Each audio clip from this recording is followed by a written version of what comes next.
Hello everyone, welcome to my vlog. ఇవాళ శనగపప్పు fry curry ఎలా చేయాలో చూసిద్దాం. అందుకు ఫస్ట్ నేను ఒక 2 మెంబర్స్కి సరిపడా శనగపప్పు ఫ్రై కర్రీ చేస్తున్నాను కాబట్టి కొద్దిగా పప్పు అకార్డింగ్ టు యూ. కావాలంటే మీరు ఎక్కువ మెంబర్స్ ఉంటే పప్పుని తిని చూసి మీరు కొద్దిగా పెంచేసుకోండి.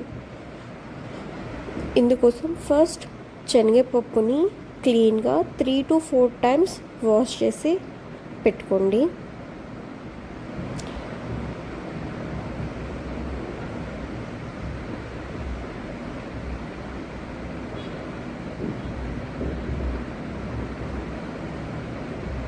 ఇప్పుడు వాష్ చేసి పక్కన పెట్టుకున్న పప్పులోకి సరిపడా మంచినీళ్ళు పోసేసేయండి.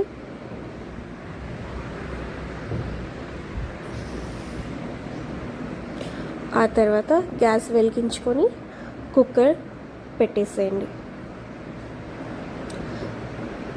తర్వాత కొద్దిగా అందులో పసుపు వేసాక లిడ్ ఆఫ్ పెట్టేసేయండి. పప్పు కొద్దిగా పలుకు ఉండాలి కాబట్టి నేను 2 హై 2 స్లో పైన పప్పుని కుక్ చేస్తున్నాను. పప్పు సాఫ్ట్గా ఉడికిపోతే చాలు.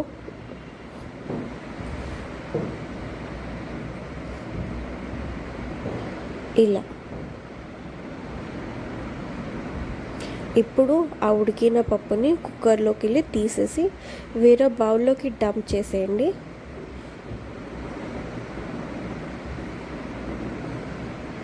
ఆ తర్వాత ఒక ఆనియన్ కట్ చేసుకోండి, ఒక టమాటో,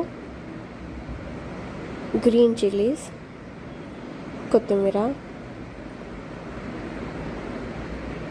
ఇవి అన్నీ కట్ చేసి పక్కన పెట్టుకోండి. ఇప్పుడు మళ్ళీ స్టవ్ ఆన్ చేసుకొని కుక్కర్ హీట్ అయ్యాక అందులోకి ఆయిల్ పోసేయండి.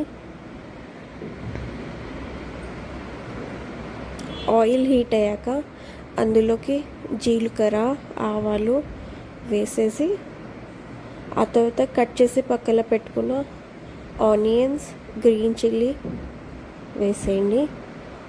ఆనియన్ మొత్తం మగ్గన అవసరం లేదు, కొంచెం పింకిష్ ట్రాన్స్పరెంట్లోకి వస్తే చాలు. ఆ తర్వాత కట్ చేసిన టమాటోస్ ఇవి కొద్దిగా మగ్గనిచ్చాక ఇందులోకి సాల్ట్, టర్మరిక్, చిల్లీ పౌడర్ ఇవి 3 వేసేసుకొని కలిపేసుకోండి.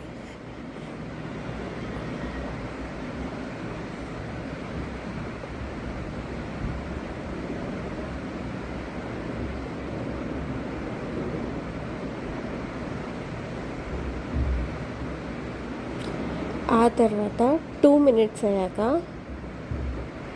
అందులోకి ఉడకబెట్టుకున్న పప్పుని వేసేయండి వాటర్తో పాటు.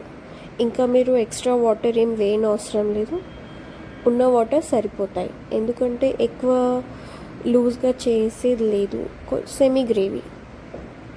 అందులోకి కొద్దిగా ధనియాల పొడి, ఇది ఆప్షనల్, మీకు ఇష్టం ఉంటే వేసుకోండి, లేకపోతే లేదు. వేసాక కలిపేసేయండి.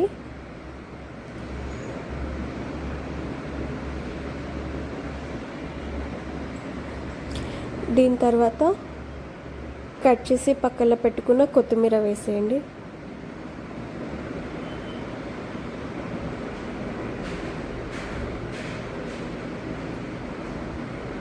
ఇలా కలిపేసాక ఒక 2 మినిట్స్ బాయిల్ అయ్యాక గ్యాస్ ఆఫ్ చేసి పక్కన పెట్టేసుకోండి.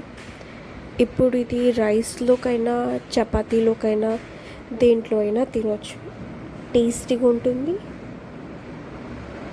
Easy to cook.